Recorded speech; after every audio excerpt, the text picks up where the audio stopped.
Are you sick of those damn political crusaders? The anti-libertarian Party? Sick of the violence and coercion that makes up the statist, servile society with seemingly no escape?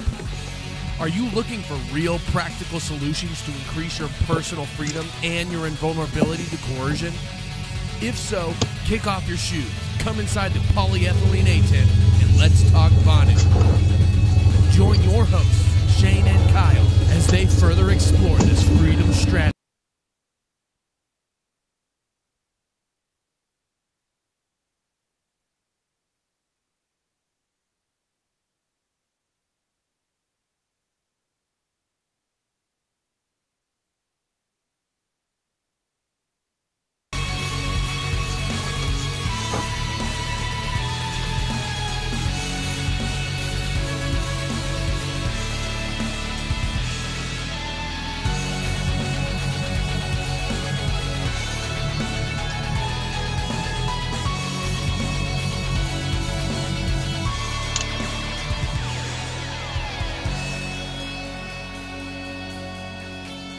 And welcome to the Vonu Podcast, the podcast making you invulnerable to coercion. I'm your host, Shane, coming to you today from Des Moines, Iowa. Yes, I know. I can hardly keep track of where I am anymore, too.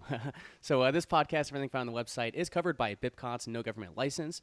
This allows reuse and modification to anyone, except for governments and the bludgies thereof. You can learn more by visiting bipcot.org. So I figure I should take advantage of having reliable internet. So this is a packed week. So before I get to today's show, here's what to expect. Tomorrow, I'll be doing a Patreon-only live stream with Daniel James. I'll be talking about the relevancy of conspiracy theories when it comes to Vonu and self-liberation. And that is probably a strange subject, but I think it'll be a great discussion. You can get access to this live stream and much more for just $2 a month on Patreon. Patreon.com/Vonu is where you need to go for that. On Thursday, I'll be doing a solo public live stream. Since the first draft of the white paper is done, I figured it was time to provide an update of sorts on Darklance, since we've got more of the technical details ironed out. Briefly, Darklance is a privacy-focused freelancing exchange, and I'll leave it there for now, but for more information, please do subscribe to my channel on YouTube to catch the live stream. That's youtube.com/liberty_attack, which you guys are already here, obviously, but this will go out in the podcast feed, too. So make sure to hit the bell so you can be notified. Lastly, it's been a while since I talked about my book, Vonu, A Strategy for Self-Liberation. You can consider this an updated, more modern version of Rayo's book. So yeah, if you're looking to learn more about Vonu or solutions to increase your personal freedom, go snag a copy, and that will definitely be relevant to the discussion that I'll have here today. So the paperback is available on Amazon. Just visit tinyurl.com/self-liberate1. Again, tinyurl.com/self-liberate1. And I'm hoping to have the audiobook completed soon, but considering I'm still dealing with a half-assed studio, I'm not sure when that's going to happen. So again, tinyurl.com/self-liberate1. So today I'm joined by Irie Child, a van nomad out of California. I've been following him on Fascist Book for a while, and I've enjoyed following his adventures. He's always up to something, it seems. So without further ado, welcome to the Vonu Podcast, sir. And I'm pronouncing it right. So it's Irie? Yeah, that's just a little internet synonym. I go by Mark in real life, but anyone online knows me by Irie. Okay, very good, very good. So I guess let's go ahead and just get right into it here. Since we're talking van nomadism, you're recording in your van. Why don't you just do a little 360 and show us where you are. Currently, I am out here in Fiesta Island in San Diego is a well spot for people living in their vehicles, as you can see. I have I've lived out here for quite a while. When I had my first RV, it was one of my first spots I like to hang out. Right. You can see in the inside of my van, got my bed in the back, my cat. Nice. I just a row of clothes and just all my stuff, food. Right on. And from one of your posts today, found some of that food in the dumpster, right? Yeah. I've actually have a lot of friends that are into this freegan thing, and I've kind of been thinking about it, and I just had access to a Vons because I was working there, and just saw the insane amount of food that they throw away on a daily basis, and couldn't help but grab some. Oh yeah, of course, of course. No, I certainly. Yeah, we did an episode. I don't think we've. I don't think I've done an episode on freeganism on the Vonu podcast, but we did do an episode on it on Liberty Intertech Radio as part of the Direct Action series. But let's give a quick shout out to the chat here. We got 7 people watching. Bronson, nice to see you, man. As always. 619 Hiker, nice to see you. Phoenix of Liberty, good to see you. Phoenix, Finian, always good to see you in there as well. Looks like we got some good folks in here. Certainly great to have all of you here. So I guess let's start off. So you're in California. So how do you like it out there? And have you been there your whole life, or is it somewhere you just found attractive when you moved into your van? Well, yeah, I was born and raised in California, and I didn't get into this adventure lifestyle until about 8 years ago when I got my first RV. After I moved here to San Diego when I graduated high school, rented my first apartment for a couple of years, and after paying rent every month, I started realizing how much I'm working my life away just for a place to live when I really like to be outside and do other things. So I figured I might as well live on the road because I see everyone else living on RVs. So decided to give it a try. 2 RVs and a van later, here I am 8 years into the van life. Right on, yeah. That's awesome to hear, and that is a common. It's a common reason why people choose the van nomadism lifestyle. It's working so much to pay for some place where you never are because you're always working, right? So it makes complete sense. I mentioned in pre-show to you, Carl and Jala, 2 van nomads out in Australia that I interviewed. That was their main reason. Obviously, where they were in Australia, the cost of living was just, and I'm sure it's similar in California, just ridiculous, and they wanted something different. So that's certainly interesting. So you've been a van nomad for 8 years. I guess tell us a bit about the rigs you've had in the past and why you just. Yeah. Okay. So a bit of a lag, but it sounds like the audio's coming through fine. So I guess what attracted you to the van you have now? Say it again. What I guess so you said you had a couple RVs. What made you downgrade to the van? Actually, a new law here in San Diego started. First, I started out with a 32-foot RV, and I just slowly started downsizing and got a 23-footer. And then San Diego County started a law where RVs and trailers aren't allowed to park on city streets in between 2 and 6 a.m. No matter what, even if you have a house, like you're supposed to have a permit to park your own RV in front of your house. And they were running people out of the city everywhere. And I got a ticket for like $130 in one of my normal spots. So I decided to get a van. And that's when I actually moved out to Las Vegas for about a year. But I ended up coming back to California.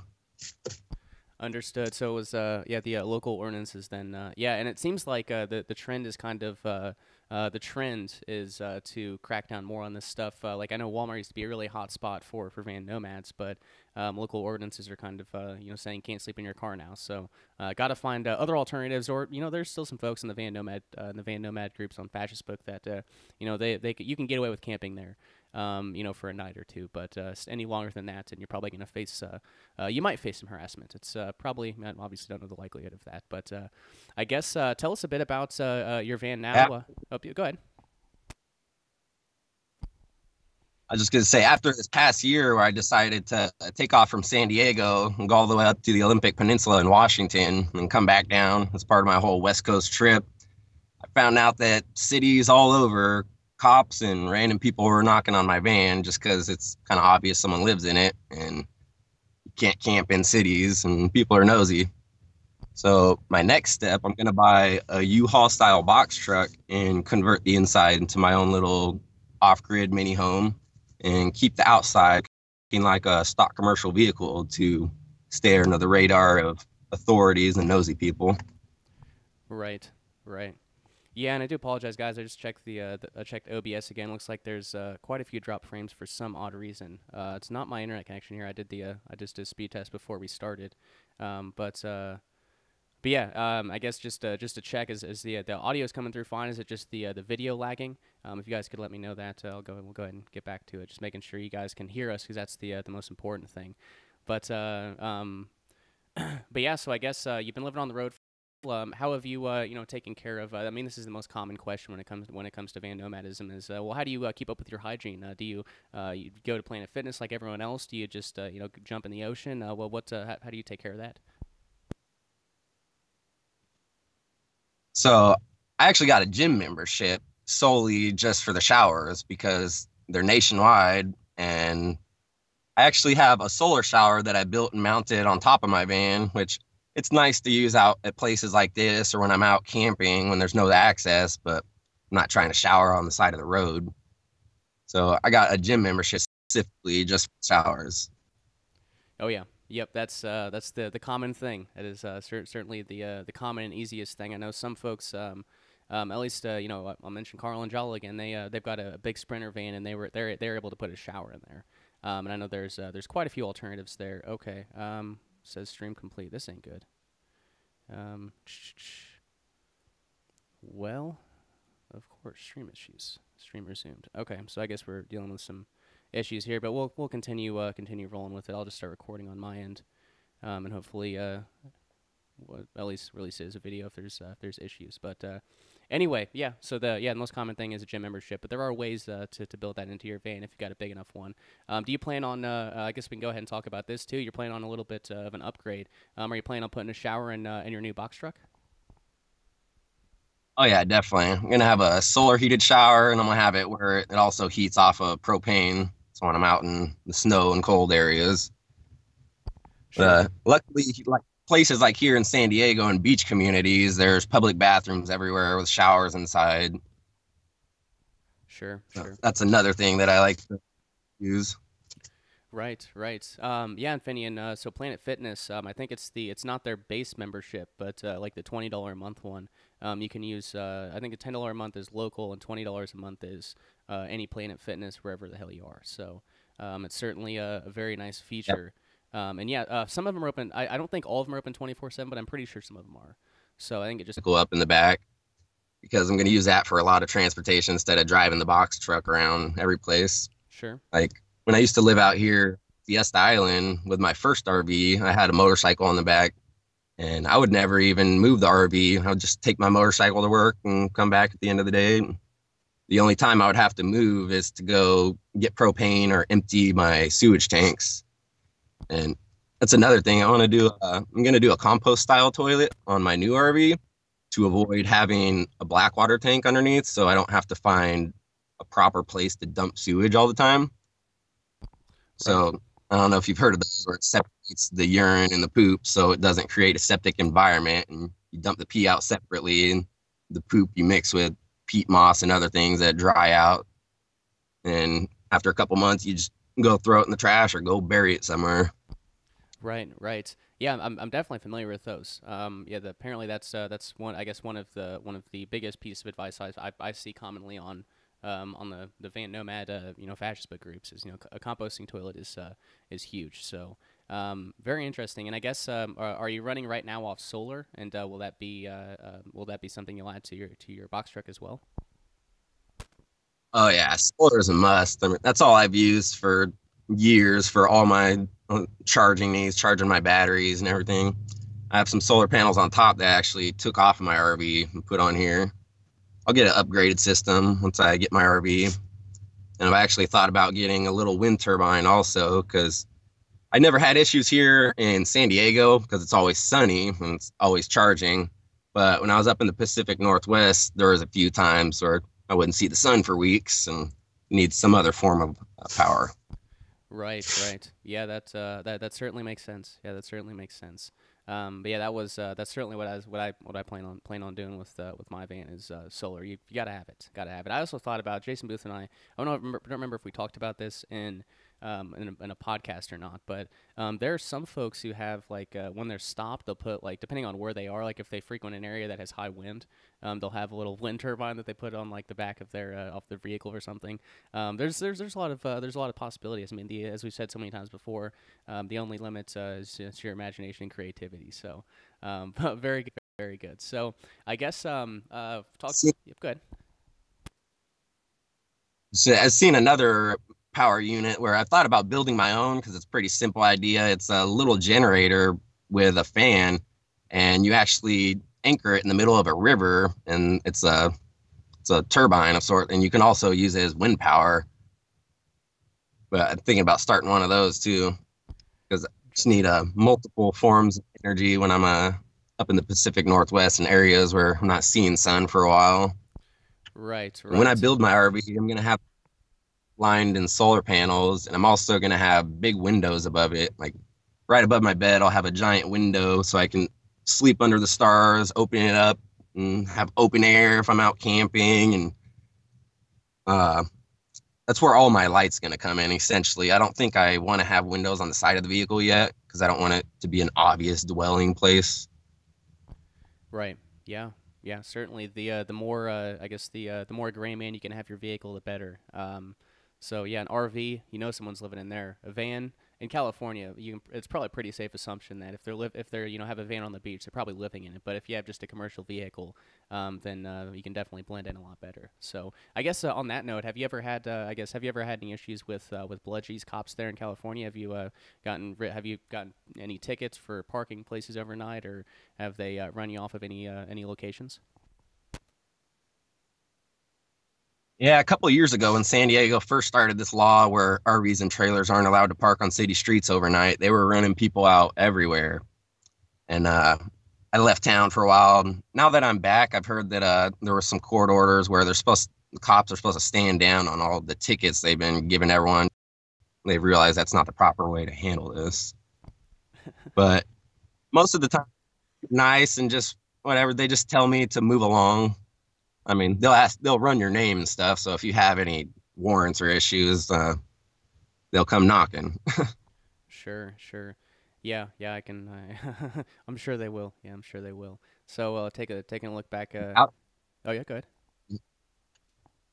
Out here where I'm at on Fiesta Island, you're not supposed to park here past 10 p.m. Like, there's signs saying not to, but people do it all the time. But every once in a while, the police will come through and give people tickets and run people off. Oh yeah. I'm sure they do. So so I was gonna take another look at chat here, but just now that it's on my mind. So you do most of your overnight sleeping in city areas, or do you venture out to wilderness areas often to camp?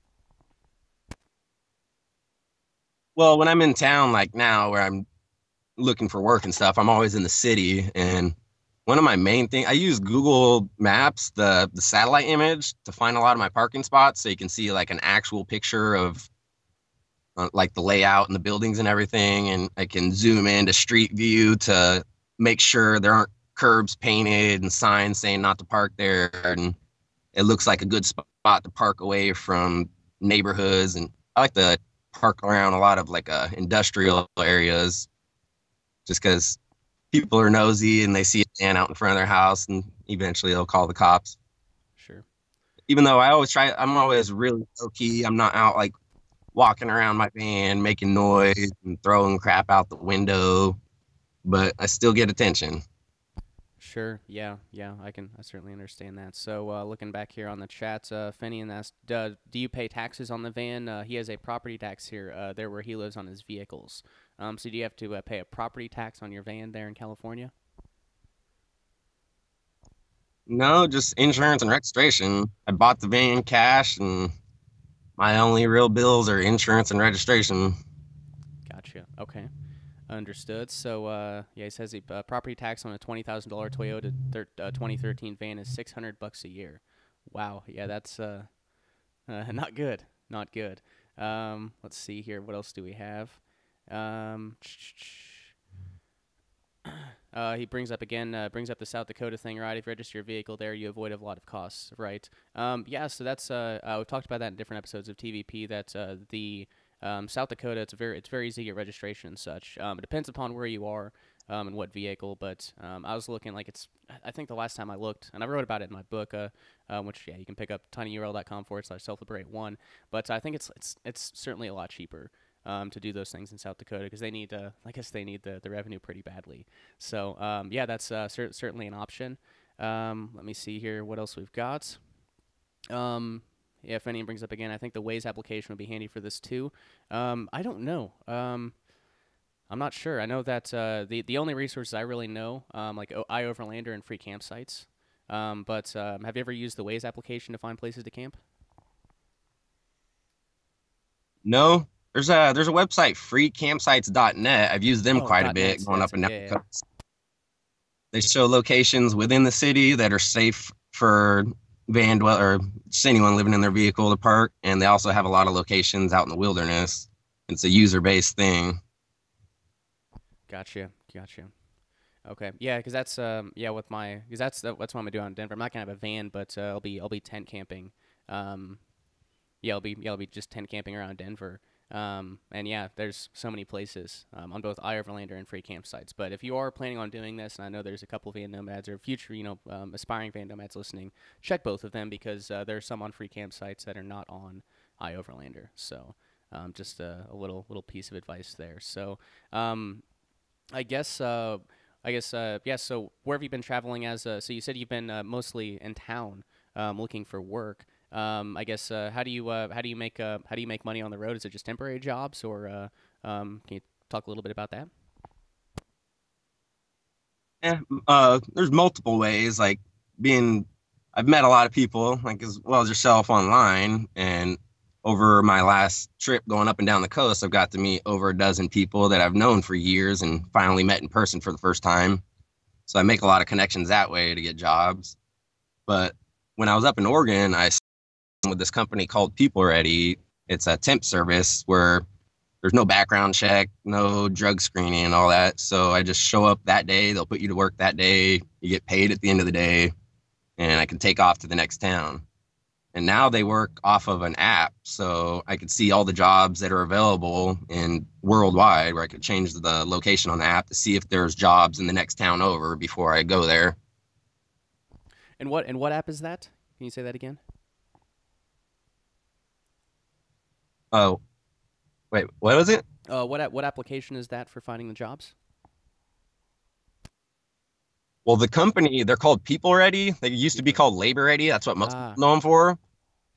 And the app they'd use, it's called Job Stack. okay, interesting. You'll have to check It's that it's out. perfect.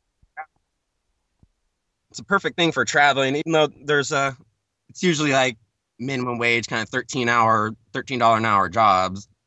They have a lot of long-term positions that they offer you can if you have requirements and you can pass drug tests and all that. Right Recently, on. I just gave up cannabis just for mental clarity and to find another job. And I'm going to stay here in San Diego for a while. I'm going to find a long-term job and work for a couple months so I could build my RV out. As soon as I get that going, I'm hitting the road again. Right on, right on. And so Fenian brought up, yeah, and okay, yeah, I knew that. I knew that's what at least one function of Waze. I wasn't sure which. But yeah, the Waze application would be good for cop sightings. People report where cops are. So yeah, I suppose that could definitely be a great resource. But yeah, 619. You can live free in BLM land. That's kind of where I'm looking. I don't know how far out west you have to get in Colorado to find BLM land, but then again, there's still lots of free campsites that are reported on there. And let's see what else we got here. Yeah, go ahead. Yeah. I've definitely been camping on a lot of BLM land along this trip. Areas where I can go out and be away from people for a week on end and not be hassled. And just one of the main things I want to have my little mobile workshop in my RV is so I can go park out in the wilderness, just open up my door to the woods or the beach or whatever I want and just work on my stuff right there at my little mobile workshop right in the middle of the wild. And once I do that, I'm going to start filming it to share just a lot of the stuff that I build, my travels, and even my cooking. It's like everything I do that I have a lot of people interested in the stuff I'm doing. So I'm going to start a channel pretty soon and sharing all that once I get my RV going. Yeah, yeah, you definitely should. You definitely should. I know that's a lot of people are looking for information like that, and especially with not just the van nomad stuff, but the other aspects. Just life in a van. So you mentioned a workshop. 619 dropped in here. That's you and your brother do amazing woodwork. True craftsmen. Do you want to talk a little bit about that? Yeah, for sure. Me and my brother, we were starting a company called Never Dull Designs, and we do a lot of CNC and woodwork, laser engraving. Uh, he's got a whole garage full of tools and a nice CNC machine. And since we're always creating stuff and I'm always building my own things and other people are interested in them, we're deciding to start it as a company. My brother's still in the military right now. He's going to retire in a couple of years. And that's when we're really going to get things going. We're just getting it set up for now. Right. But once I hit the road, definitely going to be one of the things I'm doing is building and creating stuff as I go to sell online and sell out the back of my vehicle. Right on. I love it. Yeah, that's fantastic. So what I guess what's so you're gonna build a workshop in your van, and that's pretty awesome. Definitely more. I'm guessing there's gonna be more room in your box truck, so you'll have room for that. That's great to hear. Let's see what else we got here. Yeah, some talk about BLM lands. Someone mentioned about, I wonder what the campfire laws are. 609 said, I always have a fire where I camp. We usually set up outlaw camps in the forest where there are fire restrictions. There's always a fire pit in the wilderness. So, yeah, I mean, they probably have restrictions against it, but who's going to come out and check? Right, as long as you aren't building a massive bonfire with smoke pouring out of the trees, you're probably going to be all right, right? Yeah, there's been a lot of areas I've been where you aren't supposed to have a fire, but I'm a cautious person and I know what I'm doing. But there are areas like I traveled through the San Bernardino National Forest a few months back and there was a brand new fire burn in effect because there was a recent fire. And I was actually hiking up in this section of rock called the Pinnacles. And so I was like wedging up in between these rocks. I found a long aluminum tube that was someone's homemade model rocket, and everything around was burnt down. So that was why the forest burnt down right there, is someone's model rocket. Right. Yeah. Interesting. But places here where I'm on at Fiesta Island right here in San Diego, there's 100 fire pits on this little island. People have 100-foot bonfires. It's kind of crazy sometimes. Right. Yeah, that sounds awesome. Sounds awesome. So I guess you mentioned one of your at least you mentioned in pre-show, at least I can't recall immediately off the top of my head, but you said you started from like the southern part of California and the border of Mexico up to I guess the Pacific Northwest. Tell us a bit about that trip and I guess where you ended up, and if you went to the Siskiyou National Forest, please do mention that specifically because that is relevant. Yes, I did end up going to the Siskiyou National Forest. I spent quite a few months up in the Pacific Northwest recently. I started out down here in San Diego at the border of Mexico, and my goal was to go up all the way to the border of Canada, up in Washington, and travel back down. It's my whole West Coast trip. And I think where to go from there. So started venturing back south. Any favorite spots that you'd recommend van nomads definitely stop at? I spent a lot of time up in Oregon, and there's places all over where I could just drive my van on back roads and camp for weeks on end and not be hassled by anyone. Sure. For the new listener or for the new viewers and listeners here that may not be familiar with Vonu, Siskiyou National Forest is relevant. Well, I guess Rayo called it the Siskiyou region because he didn't want to recognize states. But yeah, Rayo, that was where he spent most of his time, was the Siskiyou region. Only he started out with van nomadism, but realized he didn't like the slave tags that came along with it, the registration and all that, license and insurance, which I don't think there's mandatory insurance back then, but back in the 1960s and 70s. And he realized it wasn't enough, and he decided to tent camp in the Siskiyou region for the better part of the year. So that's certainly a very, very, very pertinent to Vonu and this podcast. So like I told you in pre-show, that's whenever when I do end up getting a van and traveling, that's gonna be one of the first places I go, is out there. So I guess tell us a bit about your experiences there. How was Siskiyou? I mean, I loved it out there. I mean, one of the main things, like along this trip, I became like a big fan of hot springs. I don't know if you ever go to those. And Yeah, there's just nature's hot tub all over. There's a place I've been on hot springs right on the beach, ones that are up in the snow in the Olympic Peninsula, and there's so many in Southern Oregon. But yeah, that's where I meet a lot of travelers too. I mean, because a lot of like-minded people tend to collect around those places. Right, right. So these are wilderness areas. You met a lot of people out there though. What types of folks did you meet out there? Were there backpackers and obviously probably other van nomads? But yeah, did you come across any backpackers that were just just walking around? Oh yeah, there was a lot of stops where I camped that were like right along the Pacific Crest Trail, and there's always random people hiking by themselves. Like when I came back down, I stopped at a place called Deep Creek Hot Springs. That's right out in San Bernardino area. And there was a girl from Germany that was hiking by herself and just got done with the Pacific Crest Trail. So yeah, there's definitely a lot of people, travelers out doing it by themselves. And also I meet a lot of people that are living out of their vans. So, Right, right. Yeah, I know Pacific Northwest is big for van nomadism too. I'm pretty sure there's a couple at least a couple van nomad meetups or events up there. Haven't looked into them too much, but I've gotten word that there's quite a few meetups up there. But let me see here. So Fenian, yeah, brings up again. Asks you, do you write at all? Being out for that long, I could see it as being a good time to write or craft. say that again. Fenian asks, do you write at all? Being out for that long, I could see it as being a good time to write or craft. So do you write or do any, I guess, arts and crafts sort of things out there? I'm always doing arts and crafts stuff. I've just recently gotten into writing. I'm always having friends telling me I need to share my adventures and whatnot.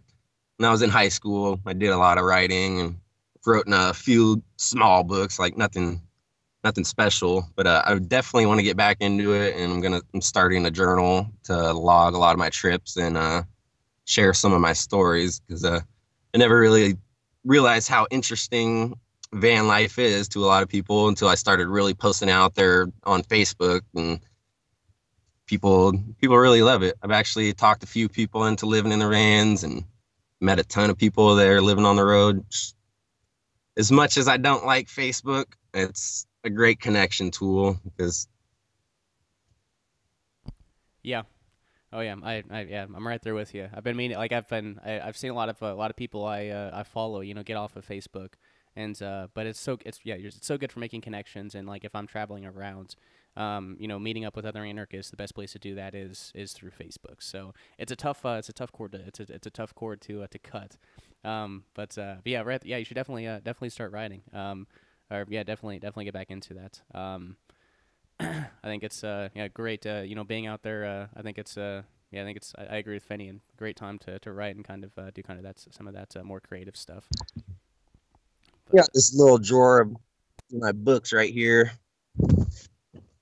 And I've been reading a lot since I've been spending a lot of time by myself in the Pacific Northwest. And sure. I was never really much of a reader when I was younger, just because it was forced on me, and it was never things I really enjoyed. It was schoolwork. Right. Yeah. Yeah, I can certainly understand that. So, I suppose, what are your biggest struggles living this lifestyle? You've been doing it for 8 years, so obviously you enjoy it, and you find some advantages there. But I mean, what are your biggest struggles, living being a van nomad? My biggest worry actually is the police. I don't really have too many worries. I mean, living this lifestyle has gave me the most freedom I can have in my life because I don't have to be chained down to a job to pay for my rent and all that. Yeah. Yeah. Exactly. Yeah. That's I mean, that's the once you cut out that biggest expense, which is rent or mortgage, and if you live frugally, and you do things like freeganism, dumpster diving, I mean, you really don't need a whole lot, and I don't know, for me, I enjoy, I work a lot on things that I want to work on, but I don't want to spend Like I don't mind working 40 or 50-hour weeks if it's something that I want to do and that it's benefiting the cause of freedom. But I don't want to be stuck doing a job that I hate. Not really. Not really, doing much to help other people free themselves. So, yeah, I'm right there with you on that one. Certainly am. So Bronson asks, what are you reading at the moment? A little bit of everything. I actually just started this book on lucid dreaming. I used to lucid dream a lot when I was a child and getting back into it, but I came to a part where you have to start your own dream journal and log a few things till I can continue. But very nice. It's like I'm not sure if I start just like pulling out all my books. Yeah, you can see some of them. These are some of like my books right here. I like to have a lot of I don't know, knowledge-based books. I've only had one book that's actually a fictional book I've been reading, which is actually this one. Because when I was in high school, they had these books where I was forced to read them and take tests on them, but they didn't have this original, the first copy, and I just found it a couple of years ago at a swap meet and decided to get it. And I opened it up, and the very first page says, "I hope you're reading this, Mark." And I forgot Mark was the main character's best friend's name, so kind of a sign that I got it. And this is actually my first fiction book I've gotten into. Right, good deal. Yeah, I'm typically a nonfiction person too, but yeah, go ahead. I've been trying to get a lot of books about like wild edible plants and funguses, and I'd like to learn more about living off the land, because there's so much out there that's free when it comes to what nature provides, and also like freeganism, what humans throw away. It's pretty easy to live pretty minimal in this lifestyle. Yeah, exactly. You can really always find food. Yeah, you can really always find food. So, yeah, let me see here. So Fenian asks, what about mixing van life with metal detecting? That's interesting. I haven't really thought about that. Have you? Yeah, I see people out here on the beaches quite a bit, metal detecting and searching for stuff. I've never gotten quite into it. I just got done walking down the beach, picking up some trash, and I found this crystal on the ground. So it's like, there's always stuff that I'm finding out here. Like here on Fiesta Island seems to be like a dumping spot for a lot of construction companies. They'll throw wood in all the fire pits and everything. And it's kind of ridiculous how much stuff I've found on this island just to build my van, and stuff like these drawers and cabinets. And once I start building my RV, I'm going to call it my low-key RV. I plan on building probably at least like 95% of it from free and recycled items. Right. That's because I see a lot of people online, since the van life is growing in popularity, and there's people that have good amounts of money that they'll go out and buy a brand new van and then drop an extra 10 grand inside of it. And my whole point is to spend as least as possible, just because I'm a creative person that can really reuse stuff that other people throw away. And I just don't see any point in just continuing the consumerism when there's so much being thrown out on a daily basis. Sure. Yeah, I can certainly understand that. Yeah, there's some folks who drop a lot of money into their vans, and to a degree, like I certainly understand. Like Carl and Jala, for example, they live very frugally. I mean, they're semi-retired at age like 30. But they like, with the prices that they were looking at for apartments there, they decided to build a studio apartment on wheels. They've been, I don't know how long they've been doing this, probably for at least 5 years, 5-6 years or so. I'm certainly right there with you. One of the many reasons I like living on the road is if anything ever happens, I can move along. Like, I have a lot of friends up in Northern California, their entire homes just burned down. I have friends that their homes have been flooded or economic crisis or whatnot. If I don't like where I'm at, I could just move along. If I don't like my neighbor, I could move along. Right. Yeah, that's one of the advantages of a mobile lifestyle, whether it's on land, in the water, or whatever. If you have a house in the suburb and your neighbor's an asshole, well, one of you's got to move, and I mean that's gonna be tough. It's gonna be a lot of conflict. But yeah, if you have a mobile lifestyle, it reduces conflict, and and the process reduces the risk of coercion too. So yeah, I think we're in full agreement here. So let's see. Magnet fishing. One of my Oh yeah, go ahead. Personally, one of my downsides I don't like about living on the road is I don't have a place to have a garden, because I used to grow a lot of my own food and stuff. And when I build my RV, I'm going to actually have a little rooftop garden, which you won't be able to see from the outside, but I'll have like all the solar coming in.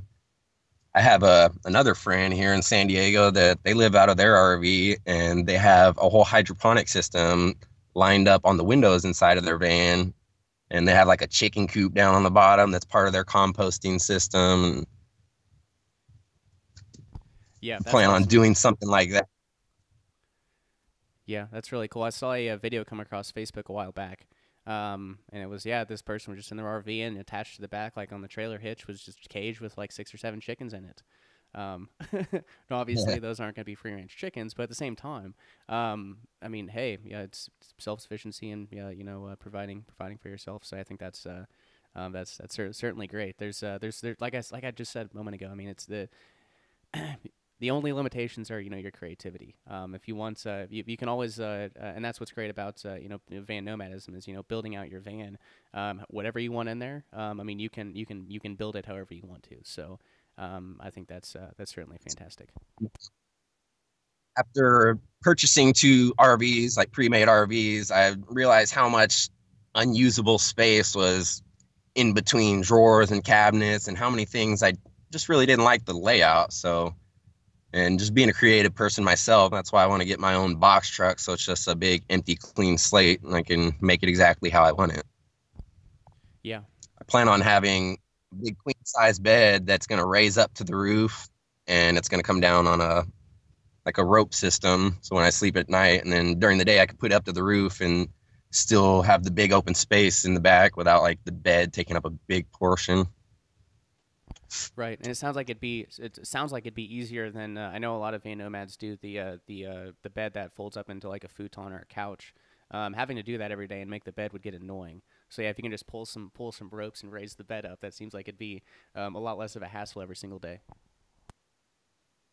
Also, I want a nice, big, comfortable bed. I mean, a lot of these fold-up beds aren't like the most comfortable thing in the world, and living in a van is a daily thing for me. And a lot of people just see it as a vacation. They'll go out for a few weeks, and then they get to go back to their home. But this is my lifestyle, so I got to make it comfortable for every single day. Yeah. Yeah, exactly. Now, we're talking about gardening here. So Finian says stealth gardening in remote areas. Well, that's something Rayo talked about back in the 60s or 70s. He called it crypto culture. Let's see what else. So plant on the edge of some woods, leave and come back to harvest. Would probably have to be like potatoes or something to keep the animals from eating it while you were gone. Yeah, sure. I don't know what. I mean, Rayo didn't provide many details on what he was growing, for crypto culture, but I have a feeling he was growing marijuana, but I'm not 100% sure. He really didn't speak too much of that. If he put it out in public letter, you really didn't see much, or put it out in publication, he really didn't. He had very good OPSEC. So, let's see. So Phoenix asks, how do you keep the plastic drawers from flying all over the road while you drive? And also, how do you keep the plastic drawers from collapsing on each other? So more of a structural sort of thing here. Honestly, I've just never had an issue. Like all these plastic drawers, they just, I mean, just the weight in them alone kind of keeps them closed. But when it comes to like these cabinets, I put all like these little latches on here, or else they'll just come flying open when I'm driving around. Sure. But surprisingly, all this stuff I have sitting up here, it stays in place. I don't drive too wild in my van. And unless I get in an accident, I don't plan on things moving around.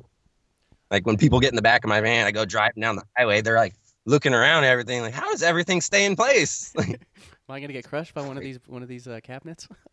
Right, right, a lot of this stuff, this foam mat stuff to make stuff kind of grip on the counter without sliding around.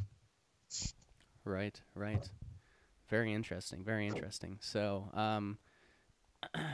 let's see here. Yeah, chat's hopping. I love this. Definitely love this. So, I guess what are you as you said before, you're looking for work, but what are your future plans? You're gonna build out the box truck, and is there anywhere in particular you want to travel? Maybe outside of California, maybe outside of the Pacific Northwest. What are you thinking? My goal is essentially I would like to travel to every state in the U.S. because been in California my whole life, and there's so much in my own country that I haven't checked out. So I haven't quite had the urge to venture outside of the country yet. Sure, sure. Very cool. Very cool. So, and I guess you've been doing this for 8 years. Is it gonna be a permanent thing? Do you ever see yourself moving back into a stationary dwelling? No, actually, when I first got my RV, like my lease was up on my apartment, and I saw everyone else living in their RVs. It's like, I'm going to give it a try, and if I don't like it, I can always go back. And I enjoyed it so much, I never went back. Here I am 8 years later, and I honestly can't picture myself ever renting a place again or living in a solid structure. I just enjoy my freedom too much to want to do that. Yeah, yeah. And But yeah, even in the I have kids and have a family, I plan on remaining on the road. I know a lot of people that do it. It's possible. A lot of people are have questions about that. They say like, "Oh, I can't live in my van. I have a kid," or it's the possibilities are endless. It just depends on how much you want to do it. right, right. Now there is one of my patrons on Patreon. It's him and his wife and 4 kids. Now, granted, they have an RV with 6 people. That would be a little difficult, in just a normal, work van. But the 6 people in a is still quite a few people. So yeah, it's certainly possible. There's lots of people doing it. And yeah, if you just type in YouTube, van dwelling with families, you'll see plenty of results on there. And also too. I mean, there is this kind of, there's moving out from people are like, well, I live in a 2 bedroom, 2 bath house now. I don't know how I could live in that much space. Well, whenever you're traveling around all the time, you aren't going to be in your van much, unless it's raining and you can't get out of it, or if you're sleeping. But other than that, the entire world is basically, it's basically there for you. So, the space, once there's certainly a lot more space outside the van, than there is in your 2 bedroom, 2 bath house. Yeah, it's been quite the process downsizing over the years after living in my apartment, hoarded with all my stuff and all the projects I'm working on, then going to a 32-foot big box RV to a smaller, more sleek 23-footer. I've just slowly learned, like, oh man, I've had this for a couple of years. Why am I still holding on to this? I haven't used it. Like, there's so much in our lives that we have that we never use. So I've just slowly started downgrading, and I've found that I have a lot less stress in life and, less things to worry about, less things to go wrong. Yeah. Yeah, I definitely know what you mean. Because when I moved into my first house, I had quite a bit of stuff. But when I moved just an hour south into a different house, I had a small room, and that was all that I had. So I pared down quite a bit of stuff there. But it still took a trailer to get my stuff over there. But when I moved to Austin, Texas, I pared it down so much where everything could fit in my Mercury Grand Marquis. So yeah, everything I own can fit in my car, and it is a really. And I was kind of surprised. I looked at the amount of stuff I had, and I was like, damn, I don't have much, and I kind of felt bad about that for a second. But when I thought about it, there's a freedom in being able to fit everything that you own in your vehicle. Just having that flexibility to, if something happens, or if I need to, or if I want to, toss everything in the vehicle and go where I want to. It's a really, really freeing feeling. There's nothing tying me down, and I'm sure you feel similar in that regard. Yeah, I love having everything I need in my life right in my reach. Like, a lot of people go out and they're like, oh no, I left something at home, or you're always like worried about stuff that you don't have on you. It's like I've broken it down to everything I need is right in my little home, and I take it everywhere I go. So Yep. Yep, exactly, exactly. So, Fenny, thanks for joining us, man. It was great to have you. He had one question. He'll have to catch it in the archive, but he asked, "How do you get fresh water without buying it most easily?" Well, I mean, I get most of my water from those like the machines that filters water like through reverse osmosis, the ones that are in front of stores. But other than that, I've used water from lakes that I filter out, but I buy most of my water because tap water around here ain't too great. It's nothing I want to be drinking and using all the time. Right, right, and it's I mean it's so cheap anyway. I mean, that's yeah, go buy a few jugs of water and call it a day. Versus filtering everything out, which that sometimes I've got a life straw with me at all times, and sometimes I may use it, but generally, water's cheap. It's easy to get. It's like food. It's easier to get than food. I'd say in most areas. So yeah. Let's see here. 619 says. They have these, Oh, yep, go ahead.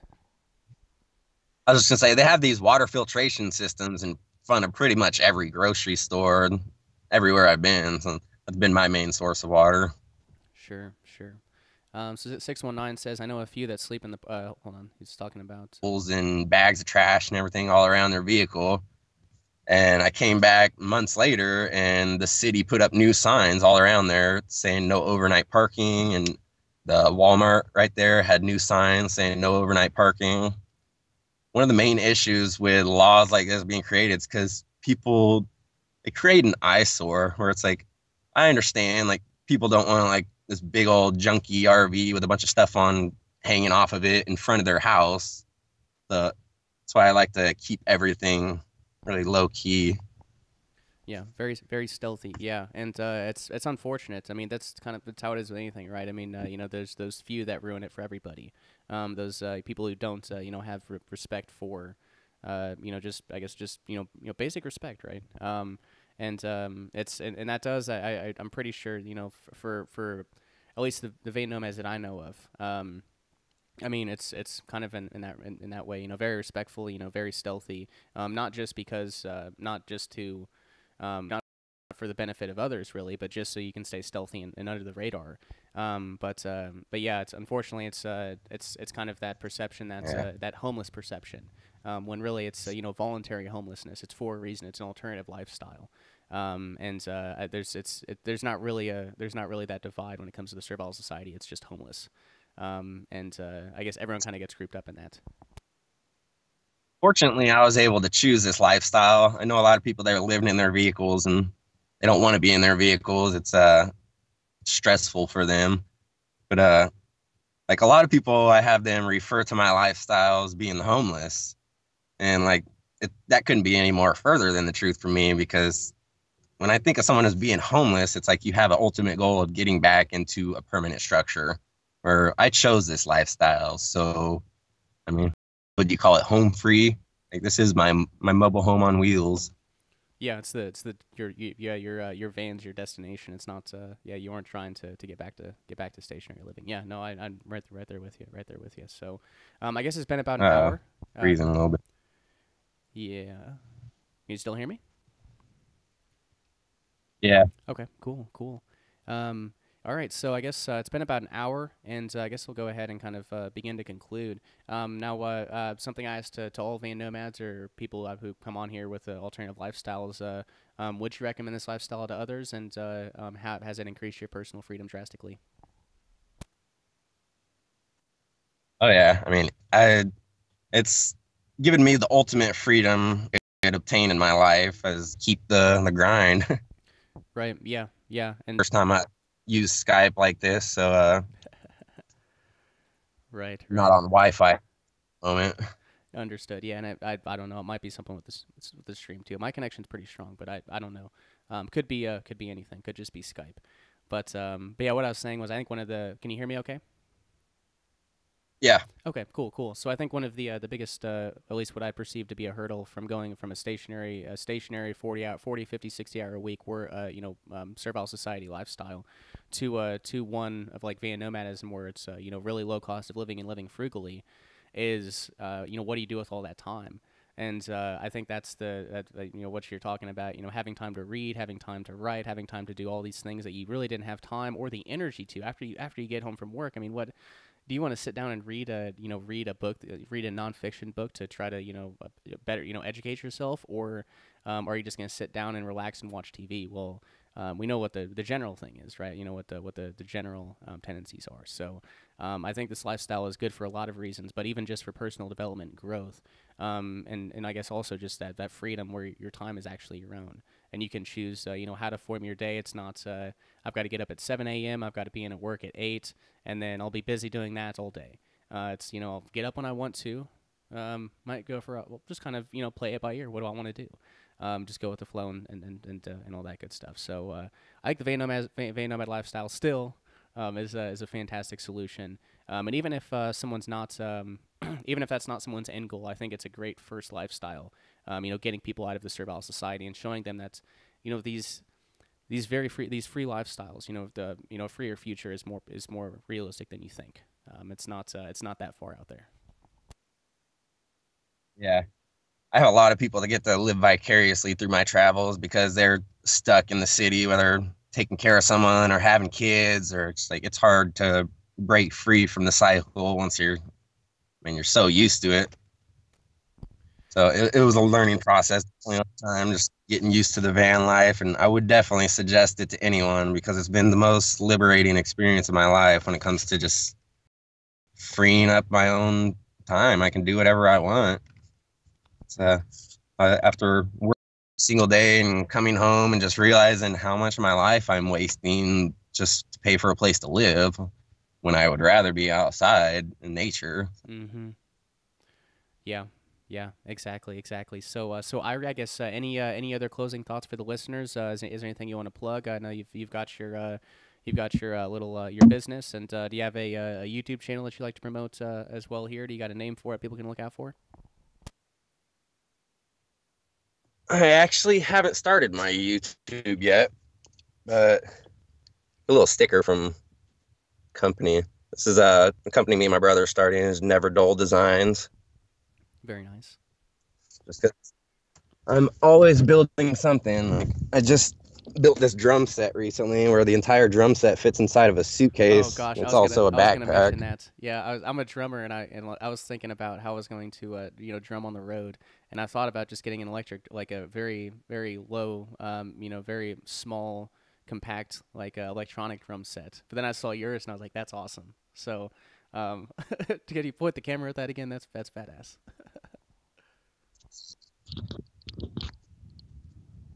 Oh, that's awesome. I bought this from a 13-year-old, chopped it all in half so they all slide inside of each other.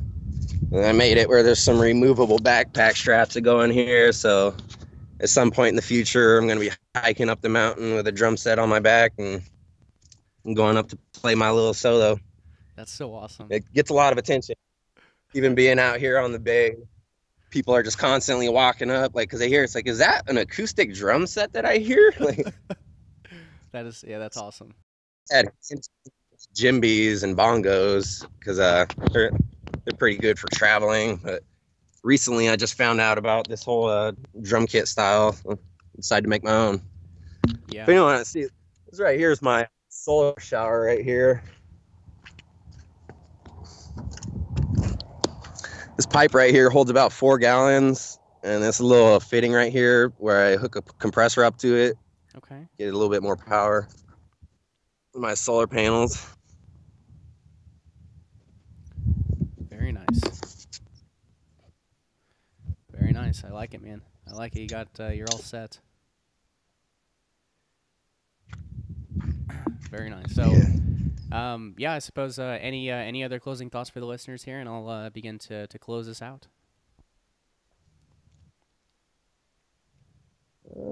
Really, nothing in particular. I'd like to do this again another time when I got a little bit more on my mind. This is actually the first time I've ever done an interview like this, so it's all kind of new to me. Oh no, yeah, no, it's been great. It's definitely been great, and I do appreciate your time and bringing us inside your home and outside of it too, I suppose. But yeah, certainly appreciate it, man. We'll definitely have to do this again. Yeah, definitely. Awesome, awesome. So, This is. oh, go ahead, man. I was just showing a view. It's like this is one of my usual spots. I'm always out here, always walking up and down the beach, picking up trash, or if I go out in the wood, I'll go out and pick up trash. It's pretty much my backyard. I'm gonna clean my backyard up and just make nature look a little bit better. There you go. Yeah. Yeah, I love it. I love it. So, awesome. Well, thank you so much, Irie. And for those on the live stream, thank you for tuning in. Sorry about the technical difficulties. I'm not sure what's going on, but anyway, I've been kind of keeping up with it a little bit, and it looks like it's going okay. People can hear us, so that's the most important thing. But yeah, thanks, guys. And yeah, as a reminder, tomorrow at 7 p.m. Central Time, I'll be joined by Daniel James on the TVP Patreon page. You can get access to this live stream and much, much more for just $2 a month. It's sure to be a great discussion. Just visit patreon.com/Vonu to get on board. And lastly, go buy my book, Vonu, A Strategy for Self-Liberation. Just visit tinyurl.com/self-liberate1. Again, tinyurl.com/self-liberate1. And thanks again to Irie. Thank you guys for joining us. And have a great rest of your evening. And I'll see some of you tomorrow over at patreon.com/Vonu.